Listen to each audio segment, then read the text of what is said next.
Welcome to the Steve Stine Guitar Podcast, brought to you by GuitarZoom.com. If you want to improve your guitar playing, keep listening. If you want to improve even faster, go to GuitarZoom.com, where you'll find all of Steve's premium courses, masterclasses, and memberships that'll help you quickly and easily improve your playing. Now here's your host, Steve Stine. All right, so in this lesson, what we're going to be learning about is pentatonic superimposition. And basically what I'm saying is we're going to be in a particular key. In today's idea, we're going to be in the key of E major, but we're actually going to be soloing using a different pentatonic scale than E major. And I'm going to show you how that works, why it works, and how you can use it. So if we just start off thinking about E, for instance, an E major chord, and I just made this really basic loop here of an E sound. Okay, and what I'm going to do is I'm going to go up and just play E major pentatonic like we normally do.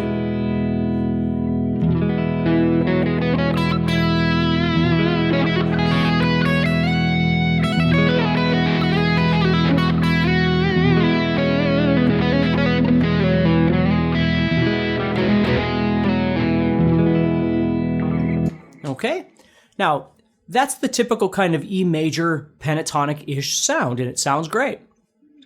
But what we're going to do today is we're actually going to be soloing using a different pentatonic scale. We're going to superimpose the G sharp minor pentatonic scale over E major. Now, why would we do that? Well, if we look at the notes of the E major, we can see we're playing the notes E, F sharp, G sharp, B, C sharp, and then we start all over back on E. Okay? So if we think about it, from the major scale, what we're really playing here are 1, 2, 3, 5, and 6. Okay, we're leaving out the 4th and the 7th. If you know anything about your theory, that's what's happening there. So if we move to G sharp and we play G sharp minor pentatonic, if we look at the notes that we're playing there, what we're actually playing are G sharp, B, C sharp, D sharp, and F sharp. Which, if you think about it, what we're doing is we're not using the E, so that's not in there. We're using the second note, G sharp, okay, or excuse me, F sharp. We're using the third note, which is G sharp. We're using the fifth note, B, and C sharp. The difference here is that we're using the 7th, okay? So if we think about it, if we're in the key of E, what we're using here is the note D sharp, okay? When we played an E major pentatonic, we didn't use D sharp. But when we play in G sharp, we're using all the notes of the E major pentatonic except for E, and then we're adding in the note D sharp, okay? So if that sort of makes sense, if we listen to these, like here's my E, right? But let's go up to this note here, which is F sharp. And let's go down here and find an F sharp. Because we know the E isn't in there, right? And there's that note, okay? Because instead of using the E, we're using that D sharp. And what that does then is it takes that E major tonality of the chord that I'm playing, and instead of having it always being able to go to the E when I solo, I can't go to the E because it doesn't exist, okay? But what I can go to are a number of different notes, obviously, and now I've got this D sharp that I can utilize, which is going to give it that major tonality. It's going to sound more like major / Ionian, if you know what that is, or it would even sound like Lydian, okay, with that sharp 4 or the raised 7th sound. And it would work over an Ionian / major or Lydian situation because the 4th isn't in there anyway, okay? So we could use this over either one of those situations. So again, I'm going to start this and I'm going to let you listen to E major yet again.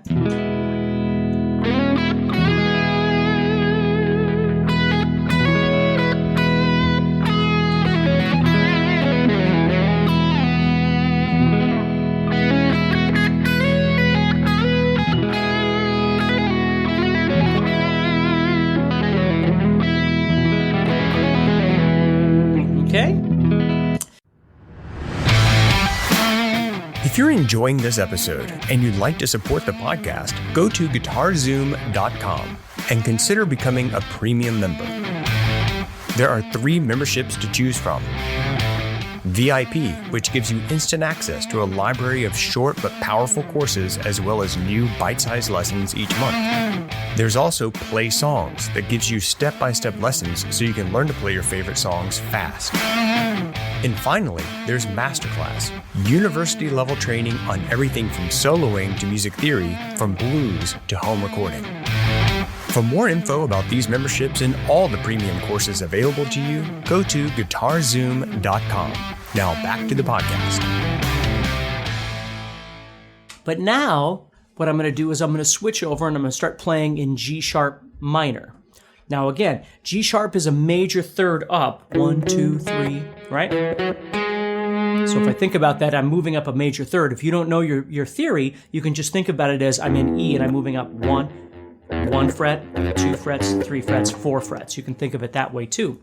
Okay? To get to the relative, I shouldn't say relative because it's not relative, but this superimposed minor. So now listen to the way that sounds over this.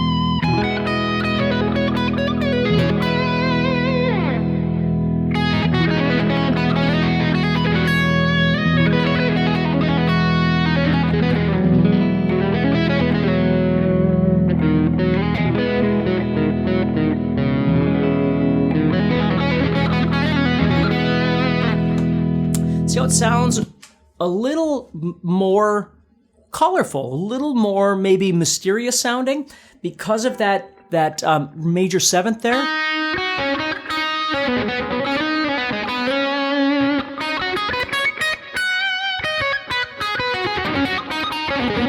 Now that doesn't mean that in this situation you would use this new idea and never use E major, because you can. Now the situation that I find a lot when I talk to people about things like this, it'll say, well, they're all just coming for the major scale anyway, and you can just use the major scale. Okay, that might be true. But the problem isn't, in music, it's not always trying to summarize all of your thoughts into one right answer. It's not about a right answer. It's about creativity. It really has nothing to do with the right answer.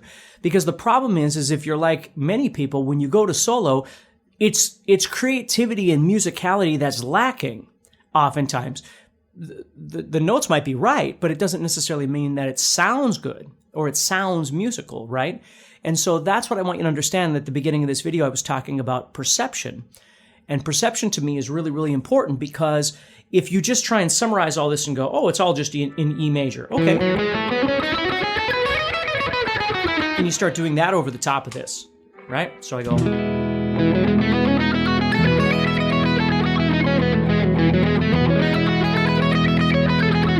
Well, I'm no closer to creativity just by trying to surmise that these two things together could create something larger like the major scale. It's all in your phrasing and it's in your creativity. So what's really nice to be able to do is understand if you're going to be in major, the one thing, let's say E major pentatonic. Because you've got that E that we know we're going to try and target. Right?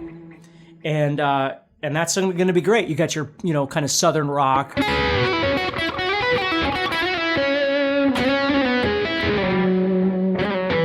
Kind of stuff.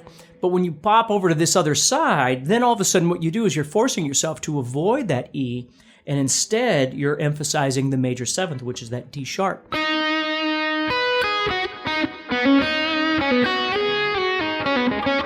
And you can totally hear it when you listen to this.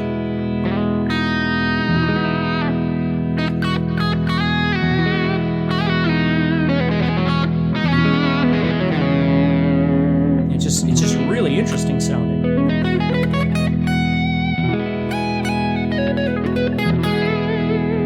Then if I drop back into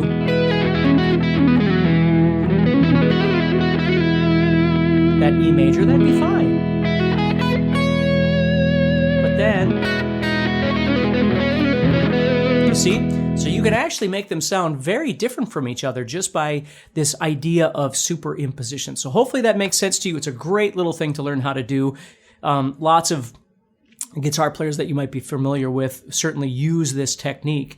And it's a very simple thing to apply. It's just understanding, again, to find it, right? Whether you're finding it as a major third or whether you're finding it by just counting up 1 fret, 2 fret, 3 fret, 4 frets. Okay, think about it that way. So take care, stay positive, and I hope this helps you a little bit.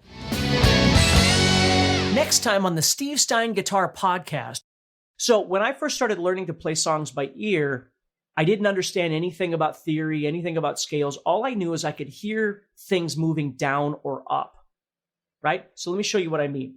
So I'm going to switch to distortion here for this example. So let's say I'm listening to a song by, again, at the time, Iron Maiden or Def Leppard or Ozzy or Judas Priest or something like that, or the Scorpions. These are all things I listened to when I was first learning how to play guitar. And I couldn't tell an open versus a bar versus a whatever.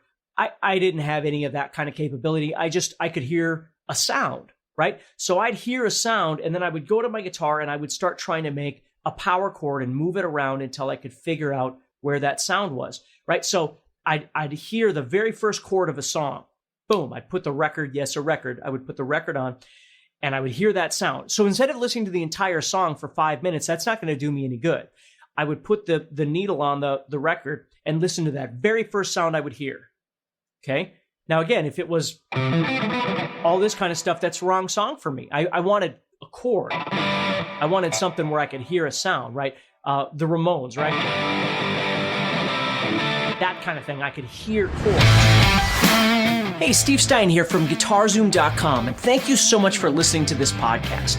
If you enjoyed this episode, can I ask you a favor? Please subscribe, leave a review, and share it with a friend. Your feedback means more to me than you'll ever know. And be sure to check out my YouTube channels where you'll find over 1,000 videos to help you with your guitar playing. Thanks again for listening. Stay positive, keep playing, and keep having fun. If you'd like some help with your guitar playing but you're not sure how to get started, go to GuitarZoom.com and look for the Help Me Choose survey. By answering a few simple questions, you'll get Steve's personal recommendation of the perfect course for you. All this and more is available for you at GuitarZoom.com.